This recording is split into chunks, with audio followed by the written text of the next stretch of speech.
네.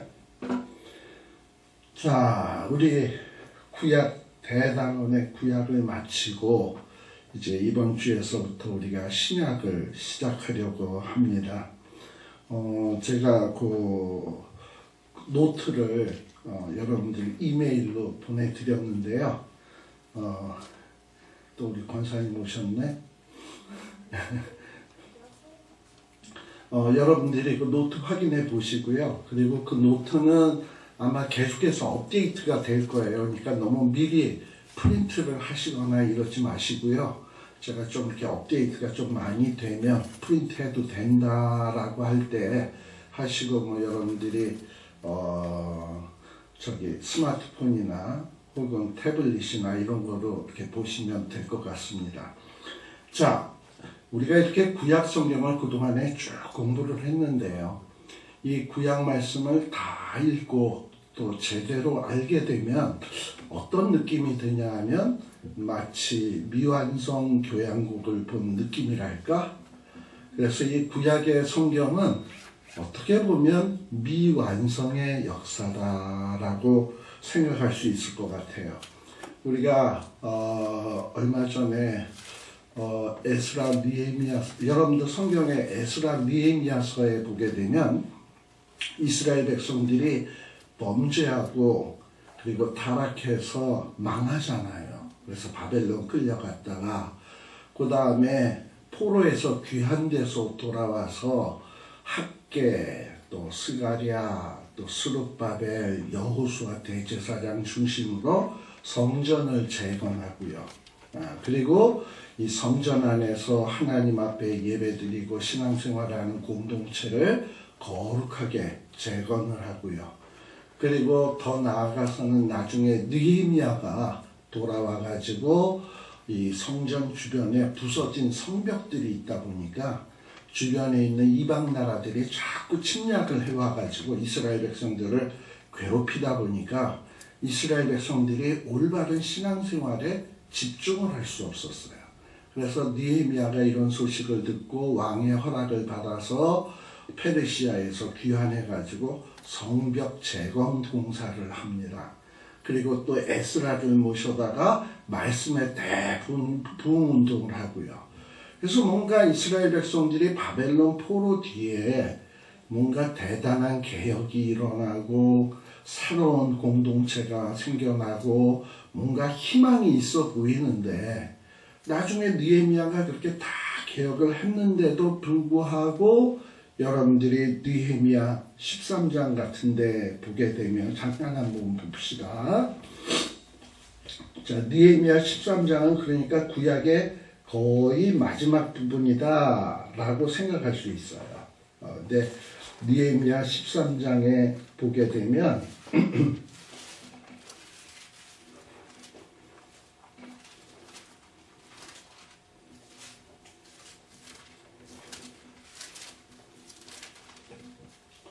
자, 어떤 일이 있냐 하면 이 느헤미야가 이 성벽 재건을 마치고 아닥사스다 왕, 페르시아 아닥사스다 왕과 어떤 기한을 정하고 내가 유다에 가서 언제까지 성벽을 재건하고 돌아오겠습니다 라고 기약을 정하고 왔거든요. 그래서 성벽 재건을 다 마친 다음에 임무를 완수했으니까 페르시아로 돌아간 거예요. 근데 그 돌아간 그 틈에 어떤 일이 벌어졌냐, 거기에 보면 4절에 보면 하나님의 전 골방을 맡은 제사장 엘리야십이, 이 엘리야십이라고 하는 제사장이 도비야라고 하는 그 사마리아 총독 산발랏의 꼬붕이에요. 이 꼬붕하고 내통을 하고 있는 거야. 그리고 도비야를 위해서 성전 안에 여러 가지 거룩한 물건들을 놔두는, 그리고 제사장들이 쉴 수 있는 방들이 있는데 그걸 다 쫓아내고 다 안에 있는 거룩한 물건들을 빼내고, 도비야 이 산발랏 총독의 꼬붕인 이 사람을 위한 어떤 큰 방을 리모델링해서 준비를 해놨단 말이죠. 어떻게 이 대제사장이라는 사람이, 이런 이 도비야는 어디 사람이냐 하면 모압 암몬 사람이에요. 특별히 암몬 사람이에요. 근데 이런 이방 사람을 위한 성전 안에다가 방을 만들어 놨다. 그러니까 왜 제사장이 이랬겠습니까?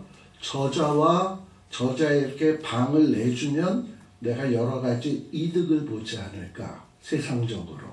왜냐하면 총독의 꼬붕이니까 이 총독과 총독의 꼬붕에게 잘하면 어떤 정치적 이득을 보지 않을까 해서 제사장이 내통을 한 거야. 그리고 또 뿐만 아니라 10절에 보게 되면 보통 이 예루살렘 성전을 재건하고 성전을 위해서 풀타임으로 일하는 레위 사람들을 이스라엘 백성들이 뭔가 이렇게 책임이 있어요. 그들의 먹을 것을 공급하고 쓸 것을 공급하고 해야 될 책임이 있는데 사람들이 이렇게 거룩한 공동체를 만들어 놓고 또 역시 레위 사람들이 받을 것을 주지 않았다. 그러다 보니 레위 사람들이 먹고 살기가 힘들어서 성전에서 이탈하는 이런 일들이 또 벌어지게 되었다라는 거예요. 또 5절에도 보게 되면 13장 15절에도 보게 되면 안식일에 술틀을 받고 또 곡식단을 나귀에 실어서 운반하고 그러면서 장사를 하는, 안식일에 장사를 하면서 안식일을 범하는 일들이 벌어지게 되었다라는 거예요. 그렇게 개혁을 했는데도 또 역시 이런 일들이 발생을 하는 거예요. 또 어떻습니까? 쭉 넘어가서 24절, 25절에 보니까 어떤 일이 벌어졌냐? 유다의 사람들이 유다 사람들이 암몬과 모압 여인을 취해서 결혼을 하고 애들을 낳았는데 보통 애들은 엄마가 키우잖아요. 근데 엄마가 모압, 암몬, 블레셋 이런 나라 사람이니까 엄마가 그 블레셋 나라 말, 아스돗 방언, 모압 방언, 암몬 방언을 하니까 그 말로 키웠을 거 아니야. 우리 요즘 한국에도 보게 되면 세계화해가지고 베트남 여자들 많이 데리고 왔잖아요. 그래가지고 애들 보면 애들이 벌써 국민학교도 들어가기 전인데 베트남 말을 해. 엄마가 베트남 사람이다 보니까. 근데 한국말은 못해. 아직 학교는 안 들어가서. 그러니까 지금 애들이 보니까 아스돗 방언은 하는데 유다 방언은 못하게 되고. 그런데 이 언어라는 게 뭡니까? 이게 어떤 민족 정신, 혼이 담겨 있는 게 언어예요. 근데 어릴 때서부터 이 이방 나라의 방언으로 컸다면 그 아이는 정신적으로 그리고 여러 가지 생각면에서 이방화된 이런 어떤 관습을 본받고 그리고 습득하면서 큰단 말이지. 우리 3살 버릇 여든 간다 그랬잖아요. 어릴 때서부터 그렇게 자랐으니 그 버릇이 어디 가겠어. 막 이런 일이 벌어지고요. 또 그뿐만 아니라 28절에도 보게 되면 대제사장이 되는 사람이 자기의 그 손자 요아다의 아들 하나가 호른 사람 산발랏의 사위가 되었다. 이 산발랏은 모압의 호른이라고 하는 도시 사람인데 이방인이에요. 근데 사마리아 지역의 총독이거든. 근데 이런 사람, 이 총독은 맨날 이스라엘 백성들의 성전 짓는 것을 방해하던 자인데 이런 자다와 어떤 사돈지간을 맺는 막 이런 일들이 벌어지게 되었어요. 이게 느헤미야의 끝이야. 그러니 구약 성경의 끝부분을 보게 되면 얼마나 이스라엘 백성들이 아직도 해결되지 않은 것이 얼마나 많이 남아있는가.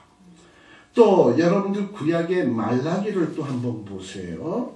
구약의 말라기는 이스라엘 백성들이 바벨론 포로에서 돌아온 다음에 한 100년쯤 지난 다음에 기록된 성경이 말라기예요. 그러니까 구약의 제일 마지막에 기록된 거예요. 근데 이스라엘 백성들이 범죄해서 바벨론에 가서 그렇게 70년 동안 혼이 나고서 돌아와서 개혁운동하고 성전 재건했는데도 그로부터 세월이 얼마 지난 다음에 어떤 지경이 돼버렸냐. 1장 6절에 보게 되면 심지어 이스라엘 백성들의 신앙의 모범이 되어야 될 제사장. 이 제사장들이 어떠하냐? 하나님을 멸시하는 거예요. 그래서 제사장이 돼가지고 하나님을 멸시하면 어떡하냐? 제사장이 돼가지고 하나님을 공경하지 않으면 어떡하냐? 그랬더니 제사장들은 오히려 뭐라고 얘기하냐? 6절에 우리가 언제 어떻게 주의 이름을 멸시했습니까? 이딴 소리를 하는 거예요. 근데 제사장들이 하나님을 멸시한 것은 뭐냐? 하나님에 대한 신앙이 식어지다 보니까 제사를 지낼 때 정말 흠없고 정결한 제물들을 드려야 되는데 그런데 관심이 없어.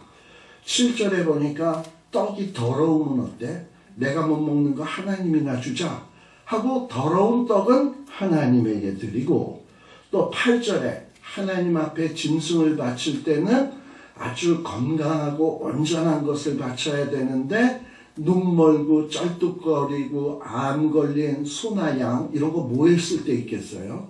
그런 어떤 쩔뚝거리고 눈 먼 소가 밭을 갈겠어? 무슨 일을 하겠어? 그럼 쓸데가 없으니까 이거 쓸데없으니까 이건 하나님이나 드리자 하고 이런 걸로 하나님에게 드리고, 정말 제사장들이 제정신이 아니었다.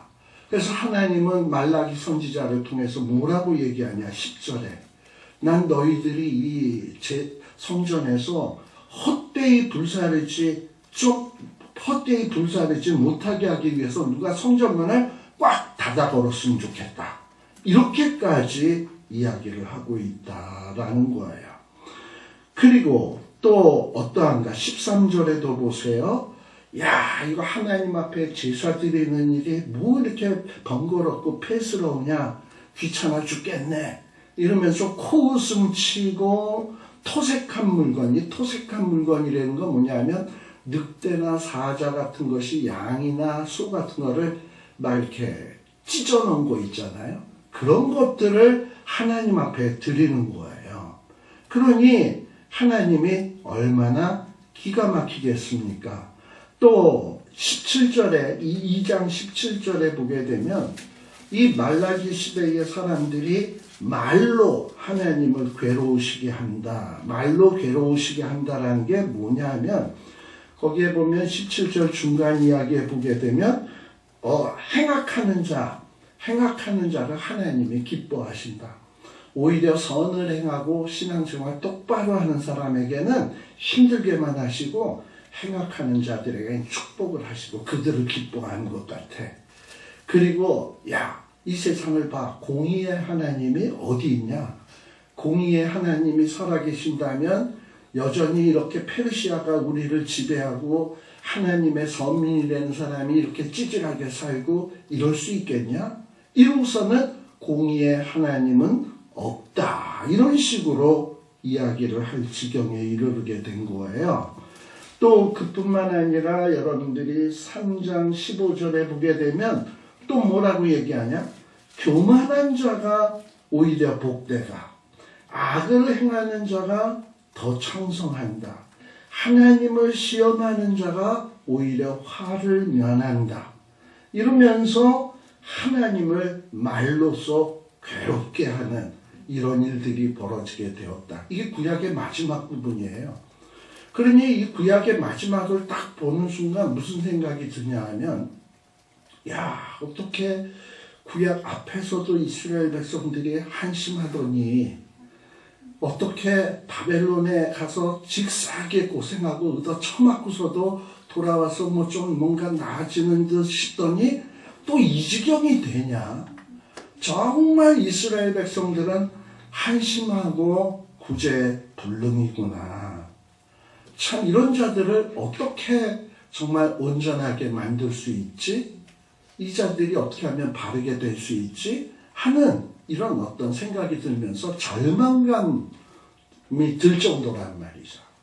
근데 이렇게 선민인 이스라엘 백성들이 한심하고 구제불능의 모습을 보이는데 이들을 온전케 하기 위해서는요, 정말 하나님께서는 특단의 대책을 정말 마련하셔야 돼. 자, 그럼 어떻게 하나님이 특단의 대책을 마련하실 거냐? 바로 그것이 뭐냐 하면 우리 신약 성경 히브리서 12장 2절에 보게 되면 12장 2절에 보면 우리가 잘 아는 말씀이에요. 뭐라고 되어 있습니까? 히브리서 12장 2절에 보게 되면 믿음의 주요 온전케 하시는 하나 예수 그리스도를 바라보자. 그러니까 이렇게 한심하고 구제불능한 이런 하나님의 백성들을 온전케 할 수 있는 유일한 방법이 있다면 믿음의 주요 온전케 하시는 예수 그리스도를 바라보게 하는 거예요. 자, 그런데 이 예수 그리스도를 바라봐요. 이렇게 바라봐. 그럼 온전해져? 바라보면 우리 예수님이 이 땅 위에 오셔서 공생에 3년 사셨어요. 또 총 33년을 사셨어요. 그러면서 많은 사람들이 예수님을 봤겠지, 눈으로. 그러면 그냥 바라보면, 예수님을 바라보면 온전해져요? 그 한심하고 구제불능의 모습이? 아니잖아요.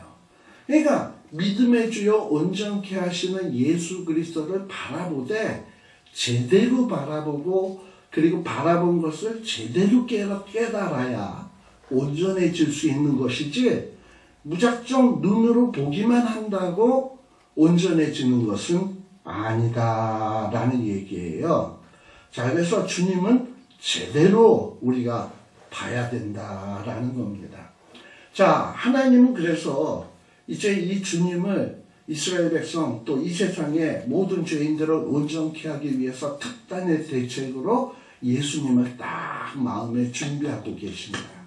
그러면 구약의 이스라엘 백성들이 이렇게 한심하면 빨리 예수님을 보내가지고 빨리 사람들이 예수님을 바라보게 해서 빨리 온전해지도록 만들어야 될 거 아니야. 근데 말라기가 끝나고, 말라기가 한 BC 400년이거든요. 말라기가 끝나고서 우리 예수님 마태복음이 시작하려면 몇 년의 세월이 지나야 되냐? 400년. 400년 동안에는 그 다음에 성경 기록도 없어. 뭐 외경 같은 거는 있는데. 그리고 하나님은 그 다음부터 침묵을 딱 하는 것 같아. 그리고 400년의 긴 세월이 지나간 다음에서야 비로소 우리 예수님이 등장하는 거예요. 물론 이전에 학개서 2장 6절 7절에 이제 이 성전을 다 지은 다음에요, 우리 이스라엘 백성들이 바벨론에서 돌아와서 무너졌던 성전, 솔로몬의 성전을 다시 재건했잖아요. 근데 이 재건한 성전은 솔로몬의 성전하고 비할 바가 못 되지, 너무 초라하고 한심한 거예요. 솔로몬의 성전은 백향목으로 지어지고 전문가들이 짓고 해서 굉장히 멋진 성전이었다면, 이 학개 때 지어진 이 성전은 산에 올라가서 아무나 가져다가 그냥 기술자도 아닌 사람들이 뚝딱뚝딱하고 지어가지고 솔로몬의 성전하고 비교하면 너무 초라해. 그러다 보니 이전에 솔로몬의 성전의 그 화려하고 멋진 모습을 보았던 사람들은 이거 이렇게 초라한 성전에 하나님이 과연 오실까? 이 성전에 임재하실까? 이러면서 굉장히 마음 안타까워하면서 슬퍼했어요. 그랬는데 우리 하나님이 이런 슬퍼하는 이 성전 지은 이런 사람들에게 뭐라고 얘기하냐? 걱정하지 마라. 내가 이제 조금 있으면 만국의 보배를 이 초라하지만 이 성전에 보내게 될 거다. 그리고 만국의 보배를 이 성전에 보내게 되면 만국을 진동시키는 어마어마한 일들이 벌어지게 될 거다 라고 이야기해 주는 게 학개서 2장 6, 7절에 나오는 말씀이에요. 근데 거기서 눈여겨봐야 될 말씀이 뭐냐면, 얼만큼 있으면? 조금 있으면 내가 만국의 보배를 보내겠다라고 얘기한 거예요. 근데 학개가 학개 때의 성전 완공된 때가 몇 년이냐면 516년이에요.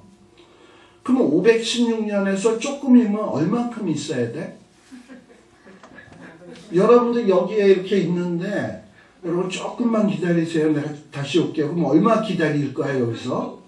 한 5분, 10분밖에 안 기다리잖아. 근데 조금 있으면 이제, 그러니까 사람들은 그럼 뭐 그 조금인데 기다리자. 뭐 초라한데 오신다는데. 근데 조금 있으니까 516년에 성전 완공을 했는데 여전히 안 오셔. 그리고 이 예루살렘 성전 그 바깥에 외벽이 무너졌다 그랬잖아요. 그래가지고 이 느헤미야가 등장하기 전까지 많은 침탈을 당했다 그랬잖아. 아니 조금 있으면 만국을 진동시킨다는 일이 벌어진다 그랬는데 뭐 만국의 보배가 와서 만국을 진동시킨다는 일이 벌어진다 그랬는데 만국 진동은커녕 적들이 쳐들어와서 우리 마음이 진동되고 있잖아. 근데 다행히 느헤미야가 와서 성벽을 재건했다니까. 그랬는데도 또 만국의 보배가 안 오는 거야. 400년 동안이나. 그러다 보니 사람들이 처음에 한 10년 기다렸겠지. 또 50년 기다렸겠지. 100년 기다렸겠지. 그러다 보니까 슬슬 마음이 어떻게 되는 거냐면 이거 학계가 한 얘기 뻥이다. 이거 거짓말이다. 하나님 그 약속한 거 이거 순 거짓말이다. 하나님이 있기는 어디 있냐. 세상 봐봐. 행악하는 자가 잘 되고 못되게 행동하는 자가 장성하지 않냐. 하나님 그딴 거 없다. 야 우리가 이거 맨날 짐승 잡아 제사 드리는데 이거 얼마나 번거스럽고 폐스럽냐. 에이 아무 소나 잡아들이자. 눈먼 놈, 병든 것, 저는 것, 그리고 암 걸린 소. 왜 이런 모습이 나타나냐 하면 하나님의 약속을 했는데 하나님은 만국의 보배 보내겠다고 약속을 했는데 그 약속이 더뎌지니까 그 약속을 믿질 못하고 그래서 사람들이 막 믿음이 흔들리면서 엉망진창의 모습으로 돌아가게 된 거예요. 자, 그러면 하나님은 조금 있으면 만국의 보배를 보낸다 그랬잖아요. 근데 400년 뒤에 온단 말이야. 그럼 하나님은 400년을 조금이라고 한 거야. 물론 어떤 사람이 이렇게 얘기할 수 있지. 하나님께는 하루가 1000년 같고 1000년이 하루 같으니까 이거는 1000년도 안 되고 400년밖에 안 되니까 이건 조금이다. 이거 이렇게 얘기할 수 있겠지 모르겠지만 조금 있으면은 이거 잘 생각을 해야 돼요. 그리고 하나님이 어떤 말씀도 하시지 않아 중간기에는. 그냥 이게 사람들이 답답한 노릇이거든. 그럼 과연 하나님은 행악자에게 복 주시고 신앙생활 잘하는 사람들에는 모른 체 하시고 이런 하나님이냐? 400년 동안 하나님은 누워서 주무시기만 하시는 것이냐? 아니에요. 하나님께서는 이 중간기라고 하는 것은 하나님이 메시아 만국의 보배를 보내기 위한 준비기간이에요. 그 어떤 의미에서 준비기간이냐? 여러분 만국의 보배이신 예수님이 딱 오면 만일에 유다 베들레헴에서 태어났다고 칩시다. 우리가 2000년 전에 유다 베들레헴 한국 사람이 어떻게 알겠어? 그리고 세계 미국에 있는 사람이 유다 베들레헴을 어떻게 알겠어? 모르지. 그러니까 유다 베들레헴에서 태어난 예수님이 모든 전 세계 사람들에게 바라보게 만들어서 온전케 되려면 예수님이 이 땅에 태어나신 다음에 또 예수님이 여러 가지 구속사역을 하신 이 일이 급속하게 전파돼야 돼. 그래야 많은 사람들이 예수를 바라볼 수가 있어요. 그럼 이 예수님의 복음이 급속하게 전파되기 위해서 필수적으로 필요한 것이 뭐냐? 언어가 혼잡해 있었잖아요. 언어 통일이 이루어져야 돼. 그래서 여러분들 이 페르시아 나라가 알렉산더 대왕에 의해서 망하죠. 그러면서 전 세계를 누가 장악하죠? 헬라가 이 세계를 지배합니다. 그리고 이 헬라 나라를 세운 자가 누구냐면 알렉산더예요. 우리가 뭐 세계 역사에서 알렉산더 하면 위대한 왕, 위대한 장군 뭐 이러잖아요. 정말 알렉산더만큼 빠른 속도로 세상을 정복한 왕이 없어요. 우리가 그래서 다니엘서나 이런 이 묵시록에 보게 되면 요한계시록이나 뭐 이런 데 보게 되면 표범으로 나오는 나라가 있어. 표범은 빠르잖아. 바로 이게 헬라야. 이 표범의 모양으로 정말 전 세계를 급속도로 정복한 왕이 누구냐? 알렉산더예요. 그러면 이 알렉산더가 세계를 정복할 수 있었던 이유는 무엇입니까? 1번 알렉산더가 워낙에 무술에 능하고 전략에 능통하고 용맹하고 힘이 강했기 때문에. 2번 하나님이 그렇게 하셨기 때문에. 그럼 알렉산드리아 왕 페르시아 왕이 지금 이란이죠? 예. 페르시아는 이란이고 알렉산더는 그리스. 헬라는 그리스. 그러니까 이 알렉산더 왕이 잘나서 세계를 정복한 게 아니야. 하나님이 알렉산더를 쓰신 거야. 왜? 세계를 정복하라고. 그래서 이 세계를 정복하면서 언어가 통일되기 시작했어요. 헬라어로. 그리고 당시의 문화가 헬라 문화로 통일되었어요. 문화가 통일이 돼야 이렇게 사람들이 커뮤니티가 이게 소통이 잘 되잖아요. 헬레니즘 문화로 통일을 해버렸어. 또 서로 생각이 통할 수 있도록 언어를 통일해버렸어. 이 일을 한 왕이 누구냐면 알렉산더예요. 그러니까 하나님이 알렉산더를 통해서 그런 일을 하신 거야. 왜 그랬을까? 이제 예수님이 오셔서 구속사역을 했으면 그 구속사역이 뭘로 기록되죠? 헬라어로 기록되잖아. 그러면 헬라어로 기록된 이 성경책이 세계 각처로 쫙 퍼져나가려면 미리 언어 통일을 해놔야 될 거 아니에요.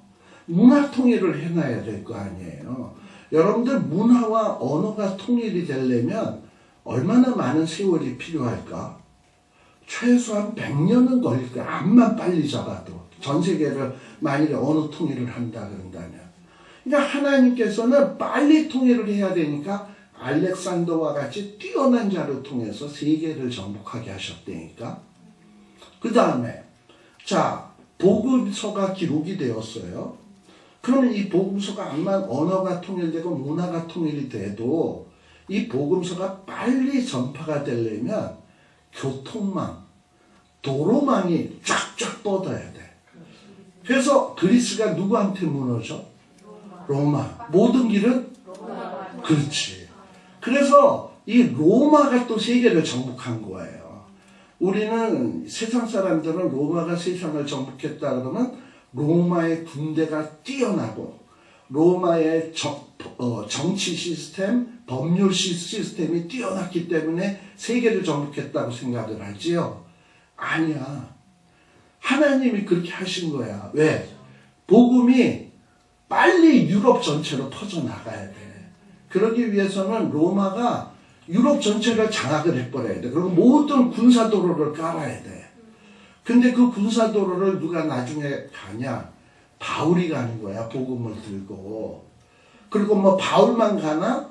예수님의 12제자들이 가는 거야.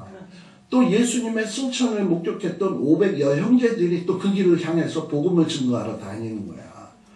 그래서 이렇게 헬라, 로마가 있었기 때문에 이 기독교의 복음이 전 세계로 쫙 퍼져나갈 수 있는 계기가 된 거예요. 이거를 준비한 기간이 누구냐면 우리 하나님께서 400여 년 동안 이 준비를 한 거라니까. 하나님은 열중차 타고 가만 계시고 조금 있으면 하고서는 기다려 이런 게 아니라 조금 있으면 내가 지금 최대한 더 빨리 하려고 하고 있어. 그래서 알렉산더를 세운 거야. 그리고 내가 지금 빨리 하기 위해서 누구를 세웠다? 로마를 지금 내가 쓰고 있는 거야. 어떤 나라가 해도 이만큼 빨리 준비는 할 수가 없어. 이러고선 하나님이 최대한 짧게 언어 통일, 도로, 이 모든 그러니까 주의 복음이 왔을 때 확 퍼져나갈 수 있는 준비해 놓는 기간을 어느 누구도 요 400년 안에 할 수 있는 자는 없어요. 최대한 단축시킨 시간이 400년이야. 이런 면에서 하나님이 하시는 얘기가 뭐냐면 조금 있으면 어떤 누가 하면 한참 있으면이 될 거를 하나님이 로마, 그리스, 알렉산더 이런 자를 썼기 때문에 조금으로 줄어든 게 400년이야. 그러면서 우리 신약 성경에 보통 시작하면 어떻게 합니까? 때가 참해라는 말이 나오잖아요. 드디어 레디가 됐다는 거야 이제. 그래서 누가 등장하는 거냐? 우리 예수님이 그 다음에 등장을 하게 되는 거예요. 자, 그럼 우리 예수님이 딱 등장을 했으면 우리 아까 뭐라 그랬죠? 믿음의 주여 온전케 하시는 예수를 바라봐야 되잖아. 그냥 바라보면 온전해지나? 바라보고 제대로 알아야 온전해지는 거지. 근데 우리가 어떤 물건이 있으면 쓱 한쪽 면만 보고선 나 이거 다 알아 이렇게 얘기하면 다 안다고 할 수 있어요? 코끼리 뒷다리 한번 만져보면 나 코끼리 다 알아 이렇게 얘기할 수 있어요? 없죠. 어떤 물건을 이쪽에서도 보고 또 위에서도 보고 반을 잘라서 단면도도 보고 해야 그거에 대해서 어느 정도 파악할 수 있단 말이죠. 우리가 어떤 건물을 지으려고 그러면 건물의 정면도, 측면도, 그 다음에 위에서 보는 거, 그 다음에 단면도 이렇게 해서 청사진, 설계 도면을 만들잖아요. 그렇게 만들어줘야 이 건물을 지을 수가 있지. 한쪽 면에서만 쓱 보고 야 이거 건물 만들어 하면은 못 만드는 거야. 여러분들 신약 성경이 우리가 이제 마태복음을 들어가려고 그러는데요. 보통 복음서가 예수님에 대한 이야기가 4개가 있어요. 물론 바울서신 이런 데도 예수님의 얘기가 있습니다만 예수님의 살아계심을 보면서 기록한 성경 이런 것들이 4개가 있단 말이지. 마태, 마가, 누가, 요한. 근데 그 중에서 공관복음이라는 게 있어요. 공관복음은 하나의 예수님을 같은 데서 다른 각도에서 본 거야. 예수님은 하나인데 예수님은 어떤 사람은 이쪽에서 보고 이런 시각에서 보고 어떤 자는 이런 시각에서 보고 어떤 사람은 이런 시각에서 보고 마태는 마태의 시각, 누가는 누가의 시각, 그 다음에 마가는 마가의 시각으로 본 거예요. 그래서 이 세 복음서를 보통 공관복음이라고 얘기해요. 그러면 요한복음은 왜 공관복음에 들어가지 않냐? 이 요한복음에 기록된 내용들은요, 예수님 공생의 기간 동안에 이 기록한 것들이 쭉 있잖아요. 근데 마태, 마가, 누가, 요한은 예수님이 하신 일, 공통적인 것을 다루고 있어. 공통적인 것. 마태가 본 것, 누가가 본 것, 마가가 본 것이 같아. 근데 요한은 이 3명의 저자가 보지 못한 것을 기록하고 있어, 주로. 이 3명의 저자가 안 다룬 것을 다룬단 말이에요. 뭐, 마지막 예수님의 그 고난 받으실 때에 그런 내용에 대해서 다른 제자들은 그렇게 자세하게 안 다루는데 요한은 굉장히 길게 다뤄. 그래서 이 요한복음은 좀 다른 복음서와도 달라. 그래서 요한복음은 공관복음서에 들어가지가 않아요. 남이 못 본 것을 본 것을 기록한 게 많아. 남이 기록하지 않은 것을 혼자서 독불장군으로 기록한 게 많단 말이에요. 그래서 요한복음은 사복음서에는 들어가나 요한복음이 공관복음서에는 들어가지 않는다. 자, 그런데 어쨌든 예수님에 대해서 어떤 같은 사건에 대해서 3명의 마태, 마가, 누가가 각자의 관점에서 이렇게 기록하고 있잖아요. 왜? 하나의 저자로서는 예수님을 설명할 수가 없어. 그러니 예수님을 제대로 설명을 하기 위해서는 다양한 각도의 기록이 필요한 거예요. 그래서 마태의 기록, 누가의 기록, 그 다음에 마가의 기록, 이런 것들이 다 필요하다 이 말입니다. 그렇게 해서 이런 다양한 각도에서 다양한 관점에서 기록된 내용을 우리에게 쫙 소개해 주므로 예수님의 진정한 모습은 이런 거야. 또 예수님에게는 이런 모습도 있어. 이런 모습도 있어. 우리에게 소개를 해 주심으로 우리 주님을 제대로 바라보도록 유도하는 게 마태복음, 마가복음, 누가복음이다 라는 거예요.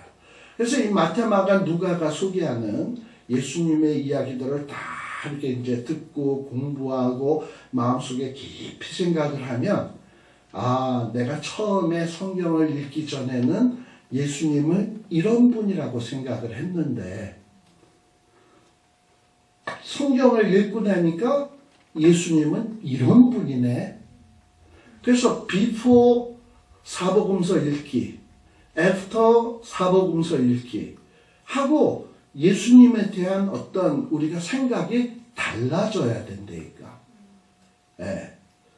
자, 그래서 이런 얘기를 하기 위해서 제가 잠시 이제 한 가지 얘기를 하고 잠시 쉬었다 가겠습니다. 우리 성경 한 구절 찾아봅시다. 마가복음 8장 27절에서부터 28절입니다.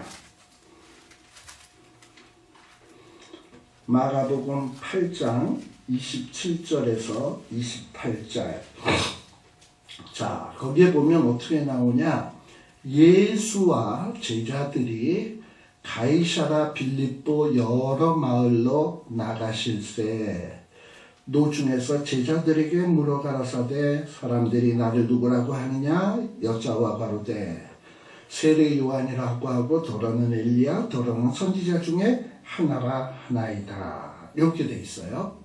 자, 근데 여기서 생각해야 될 게 뭐냐면 지금 예수님이 어디로 가고 있을 때냐면 가이사라 빌립보로 가시는 때예요. 그러면 이때가 언제냐면 예수님이 공생애를 시작하시고 3년 지나서 가을에 초막절 되기 며칠 전에 가이사라 빌립보로 가면서 제자들과 나눈 이야기입니다.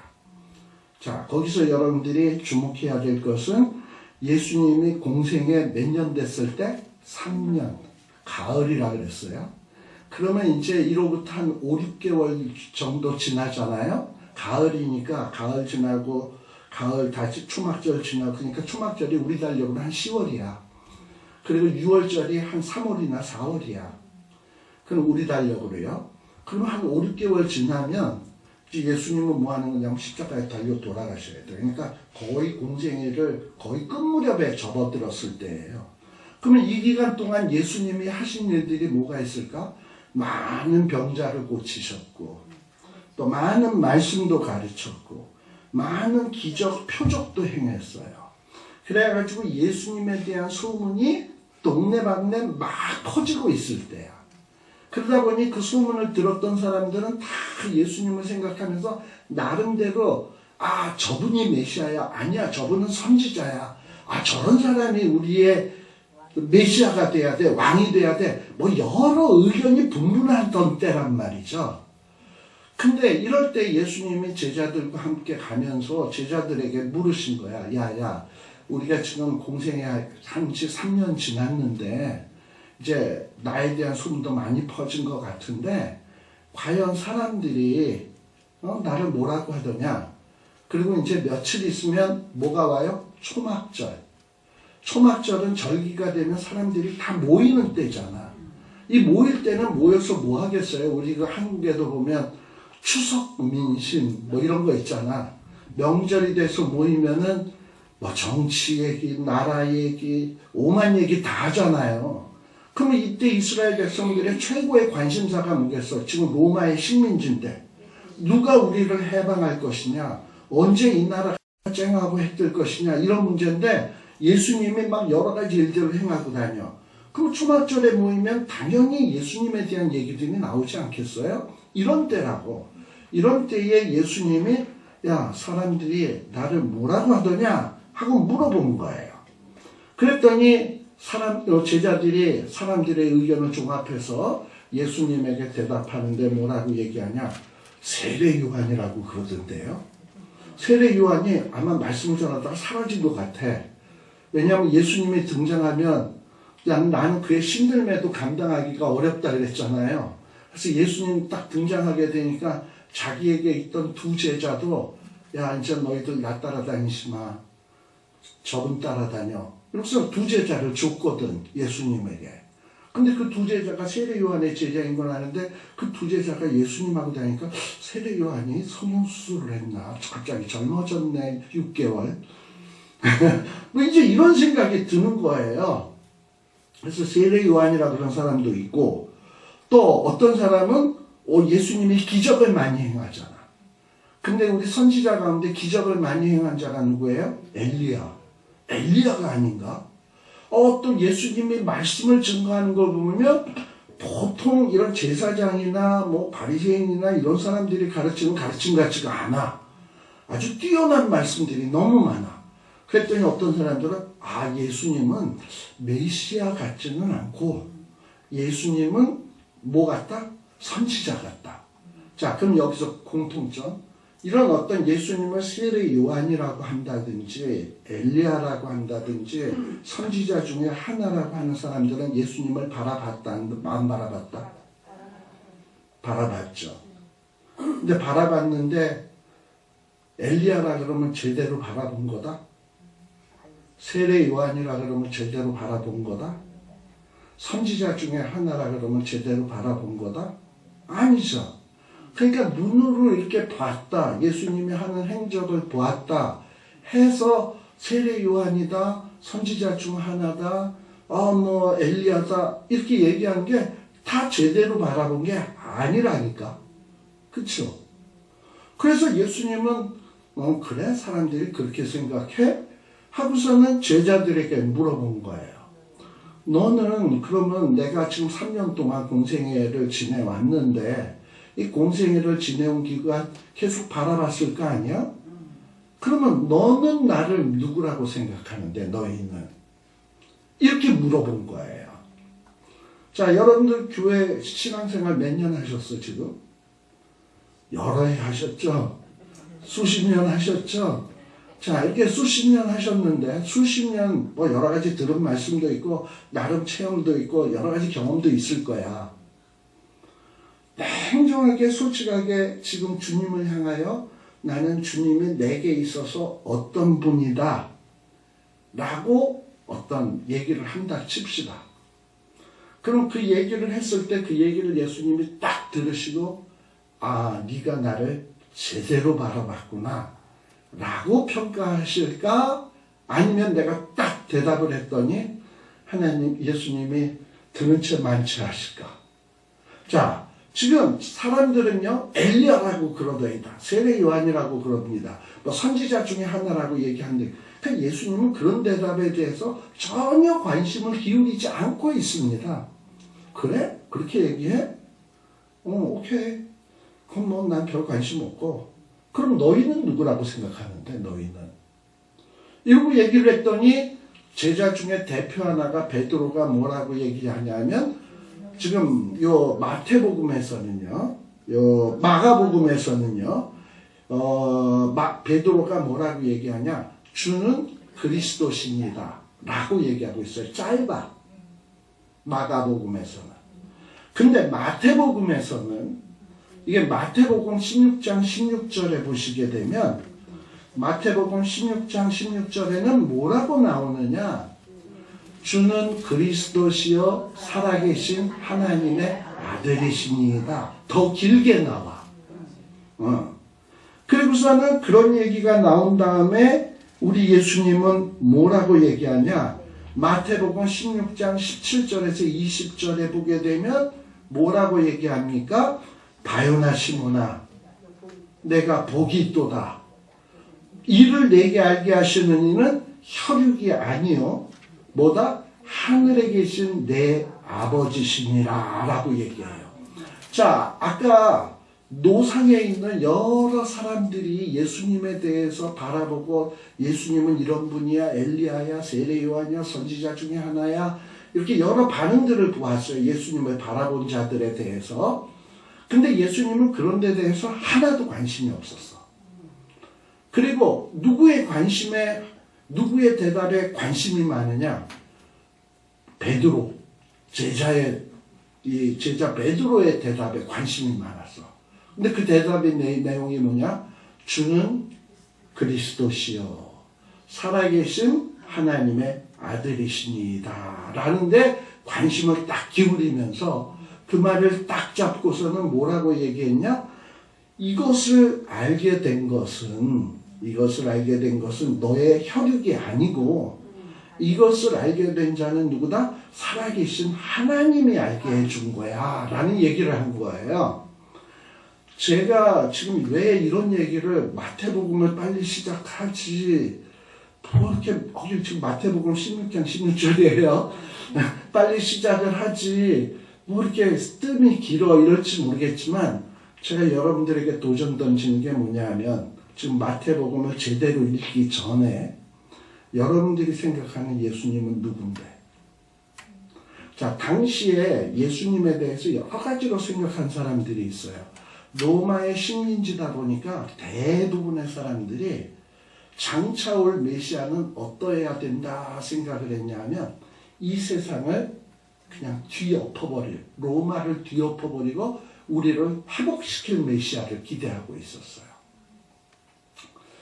그리고 또 어떤 사람들은 메시아를, 우리 예수님을 바라보고선 어떻게 생각했냐, 메시아라면은 뭔가 대단해야 되는데 예수는 보니까 누구의 아들이야? 목수의 아들이고 출신 동네가 어디야? 베들레헴이 아니고 나사렛에서 자랐잖아. 그냥 나사렛에서 무슨 선한 것이 날 수 있어. 근데 뭐 하시는 말씀을 보니 뭔가 좀 씨알이 있는 소리를 하긴 하시는데, 응? 그런데 뭐 그렇다고 하고 이 로마를 확 뒤집어 엎을 메시아 정도 되냐? 그건 아닌 것 같고, 그러다 보니 니고데모 같은 경우엔 하나님께로서 보낸 선생이십니다, 당신은. 그리고 당신이 하나님께로서 보냄을 받지 않았다면 이런 놀라운 능력을 행할 수 없습니다. 그러니까 니고데모는 예수님을 메시아로 본 거예요? 진정한 메시아로 본 거예요? 아니면 하나님께서 보냄받은 하나님의 어떤 종, 능력 있는 종으로 본 거야? 능력 있는 종으로 본 거지. 그러니까 똑같은 예수님을 니고데모도 보고 세상에 병들고 억압당하는 사람들도 보는데 예수님을 보면서 기대하는 게 다 달라. 이 억압당하는 사람은 저 예수가 내 억울함을 해결해 주었으면, 또 어떤 사람은 저 로마를 내쫓고 우리를 부강한 나라 되게 해 주었으면, 또 이제 이미 니고데모 같은 경우에는 지위도 있고 뭐 경제적인 부유함도 있으니까 아실 게 없는 사람이잖아. 그러니까 뭐 이런 거 뒤집어지는 건 원하기보다는 예수님을 객관적으로 봤겠지.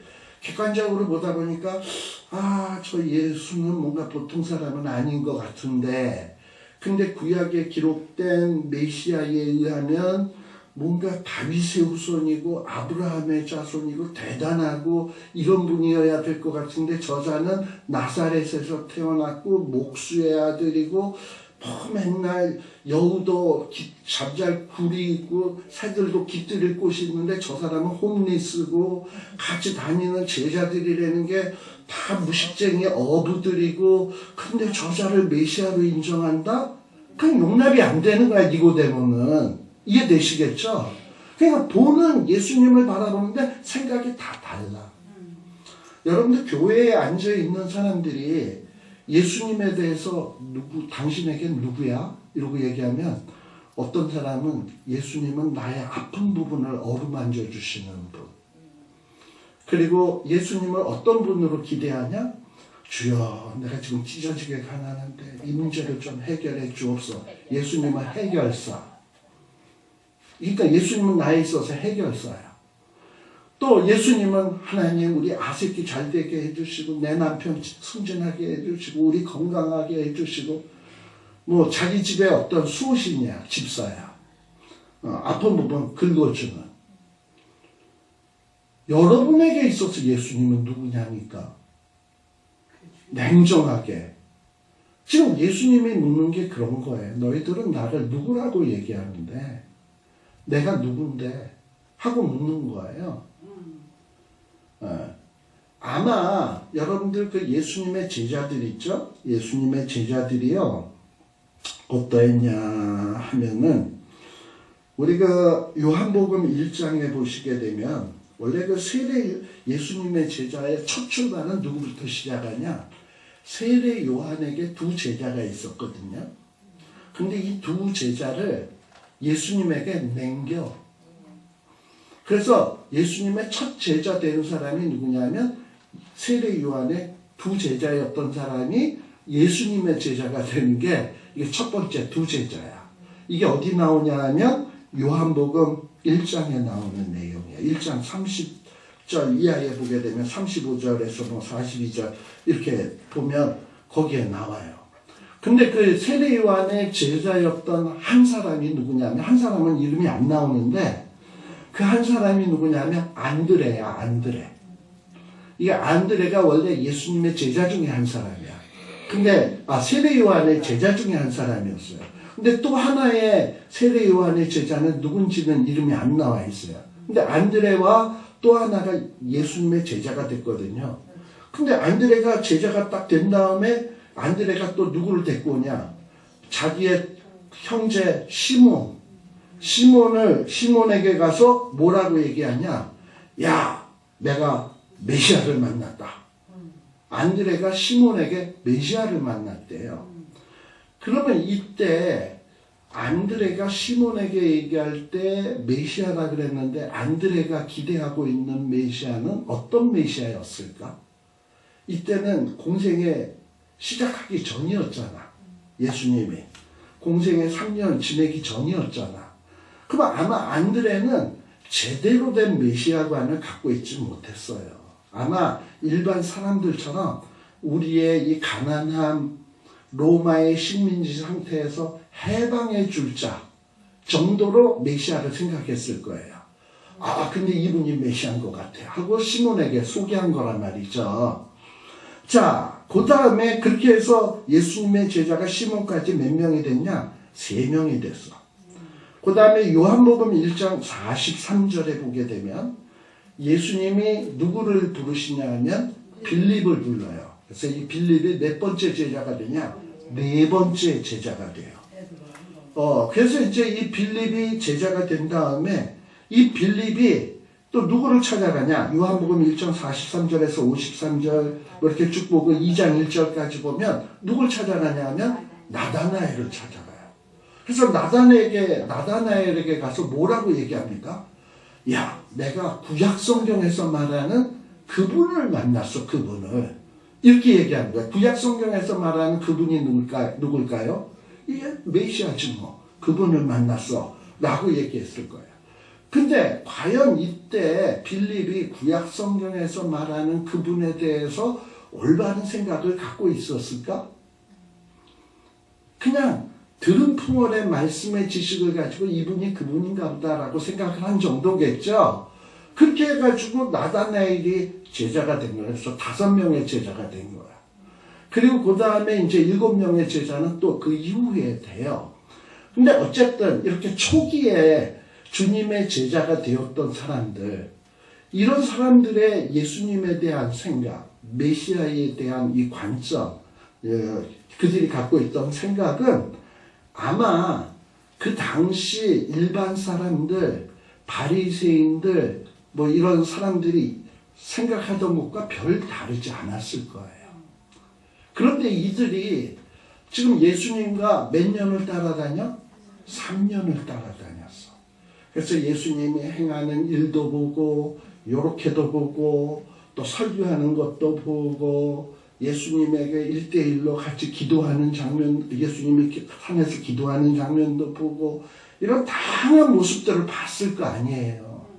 보면서 과거에 자기가 예수님에 대해서 가졌던 메시아 관, 이게 얼마나 유치하고 보잘것없고 한심했는가를 깨닫기 시작을 하는 거야.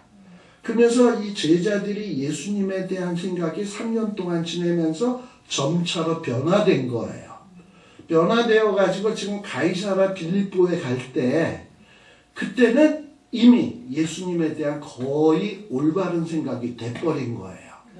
근데 제자들이 가이사라 빌립보로 가는 도중에 사람들이 막 얘기하는 얘기, 예수님에 대해서 얘기하는 거 들어보니까 자기네들이 처음 제자가 되었을 때 가졌던 그 아주 보잘것없는 메시아, 그런 어떤 메시아에 대한 기대하는 그런 생각을 갖고 있거든.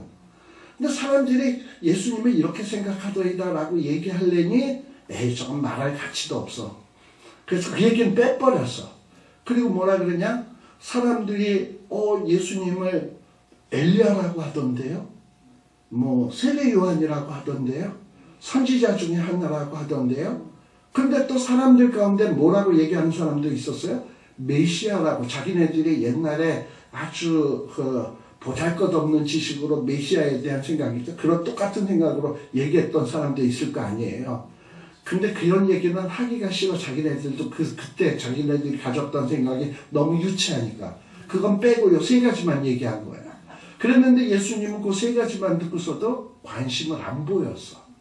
그리고 제자들에게 너희는 이제 나를 3년 따라다녔으니 나를 누구라고 하는데, 그랬더니 거기에서 제자 베드로가 주는 그리스도시여. 이 그리스도라는 말은 헬라어로는 그리스도고 히브리어로는 메시아예요. 같은 말이에요. 그러니까 주는 그리스도시고, 즉 이 얘기는 구약식으로 얘기하면 주가 메시아다. 구약에서 말한 그분, 사람들이 그토록 기다리는 그 메시아시고, 그리고 주는 뭐다? 그뿐만 아니라 살아계신 하나님의 아들이시다라는 고백을 한 거예요. 근데 우리 주님은 그런 베드로의 마음을 꿰뚫어 보시잖아. 사람은 외모를 보거니와 하나님은 마음의 중심을 보시잖아요. 그 중심을 딱 보시고, 야 시몬아, 네가 지금 고백한 거는 네 혈육으로 나올 수 있는 게 아니야. 이거는 뭐냐, 정말 하나님께서 성령을 통해서 너에게 깨닫게 해주신 거야 라고 얘기를 한 거란 말이죠. 제가 이 얘기를 왜 이렇게 길게 얘기했냐, 우리가요 지금은 우리가 그냥 뭐 여태까지 교회 생활 오래 했다고 친 거는 다 무효로 치고, 어쨌든 지금 마태복음 사복음서를 읽기 시작하는 마당이야. 지금 시점에서 여러분이 생각하는 예수님은 누구냐? 그랬을 때 어쩌면 신앙생활을 오래 한 사람도 예수님은 나의 문제의 해결사요. 그래서 난 지금도 예수님에게 문제 해결해 달라고 늘 기도하고 있어요 하는 사람이 있을 수 있고요. 또 어떤 사람은 예수님은 내 가정의 수호신이요, 내 가정의 건강을 지켜주시는 분, 물질을 지켜주시는 분, 우리 집의 안위를 보호해 주시는 분, 이 정도로 예수님을 생각하는 사람도 있을 수 있어요. 그리고 또 예수님은 어떤 사람은 나에게 천국 티켓을 주시는 분, 그 이상 그 이하도 아니야. 티켓 주시고 예수님 가셨어. 그리고 이제 나랑 별로 관계없어. 난 티켓만 받았으면 됐어. 이렇게 생각하는 사람도 있을 수 있다니까. 근데 이렇게 생각하던 우리의 수준이 마태복음을 다 읽고 난 다음에, 또 누가복음을 다 읽고 난 다음에, 마가복음을 다 읽고 난 다음에 예수님이 와서 야, 너 복음서 이제 다 읽었지? 이제 넌 나를 누구라고 생각하는데? 그랬을 때 우리의 답변이 달라져야 된다니까. 나는 이렇게 생각했었는데 시간이 지나 보니 예수님은 이런 분이셨네요. 내가 예수님을 몰라도 참 몰랐네요. 바라보긴 했어도 볼 것 못 보고 엉뚱한 것만 기대했네요. 그런데 내가 이 시점에 와보니 예수님은 내게 이런 분이시네요 라고 얘기했을 때 예수님이 시덥지 않게 이렇게 생각하고, 아까 제자들이, 사람들이 누가 뭐라 그랬을 때 그 얘기 듣고 관심도 안 기울였잖아요. 내가 그런 대답 다 읽고 난 다음에도 대답을 했는데 예수님 시덥지 않게 이렇게 있으면 이건 꽝이고, 그래 왜 복음서를 다 읽고 내가 예수님 앞에 진솔하게 얘기를 했더니 예수님이 야, 진짜 네가 제대로 된 고백은 이제서야 하는구나. 신앙생활 수십 년 하고서 나에 대해서 이제서야 좀 제대로 아는구나. 근데 네가 이렇게 알게 된 것은 네 실력이 아니야. 그때 성경 공부할 때 성령을 보내서 내가 역사를 해서 네가 이것을 깨닫게 된 거야. 네가 참 복이 있도다. 그리고 내가 너의 그 믿음 위에, 이제 베드로에게 했던 식으로 너의 그 반석 위에 내가 이제 집을 짓겠다. 그리고 네가 하늘을 열면 닫을 자가 없고 닫으면 열 자가 없는 네가 나를 이제 제대로 알았으니 나도 너를 온전케 해서 너로 하여금 내가 엄청나게 쓰겠다. 이런 칭찬을 듣는다면 우리가 복음서를 제대로 읽는 것 아니겠냐 이 말이죠. 그래서 저는 오늘 이 사복음서의 서론 시작하면서 던지는 도전이 뭐냐? 그래, 어떤 사람은 엘리야래요. 어떤 사람은 선지자래요. 어떤 사람은 세례 요한이래요. 어떤 사람은 나의 문제 해결사래요. 어떤 사람은 우리 집의 가정의 수호신이래요, 예수님은. 어떤 사람은 예수님은 내 친구래. 또 어떤 사람은 그냥 예수님은 하나님의 아들이래. 근데 당신하고 무슨 말이, 나랑 별로 관심 없지만 하나님의 아들이래. 어떤 사람은 더 나아가서 4대 성인 가운데 하나래. 다양한 대답이 있을 수 있잖아요. 근데 여러분들에게 지금 물었을 때 예수님이 그 대답을 들으시고 얼마나 여러분들의 대답을 칭찬하실까? 그런데 이제 우리가 이 복음서를 다 끝내고 난 다음에 우리가 예수님이 누구다라고 고백을 했을 때 예수님이 딱 들으시고 네가 이제 나를 제대로 아는구나. 그리고 너가 이렇게 알게 된 것은 네 실력이 아니다. 성령이 알게 하신 거다. 라는 것을 칭찬해 주시고 그리고 베드로처럼 내가 너를 축복하겠다라는 얘기를 듣게 된다면 이 공부를 잘하는 것이다 라는 얘기로 씁니다. 그래서 그런 공부를 이제 우리가 마태복음에서부터 한번 이렇게 생생하게 한번 나가보려고 합니다. 근데 이 예수님을 똑바로 안다는 게 참 쉬운 문제가 아니에요. 왜냐하면 우리 세례 요한하면 대단한 사람이에요. 근데 이 세례 요한도 자기에 있는 제자들을 딱 데리고 있다가 야 나는 지는 해야 저분이 뜨는 해야 보라 세상 죄를 지고 가는 하나님의 어린 양이야. 너희들 지금 나 따라다니지 말고 저분 따라다녀. 그리고 난 저분의 힘들매도 감당할 수 없는 자야. 이러고서 자기의 제자들을 예수님에게 보낼 정도라면 예수님을 얼마나 똑바로 바라본 겁니까? 그런데 어느 날 세례 요한이 가만히 있다가 보니까 예수님이 자기가 기대한 예수님하고 달라. 그래서 자기 제자들을 보내가지고 예수님에게 질문을 던져요. 그 얘기가 어디에 있냐면 누가복음 7장에 나와. 누가복음 7장 19절에서부터 22절 한번 보세요. 누가복음 7장 19절에서 23절. 거기 보면 요한이 자기 제자들 둘을 불러서 누구에게 보냈다? 주님에게 보냈다. 그러고서 주님에게 질문을 던지는데 뭐라고? 7장, 누가복음 7장 19절. 자, 제자들을 보내가지고 뭐라고 예수님에게 말하냐?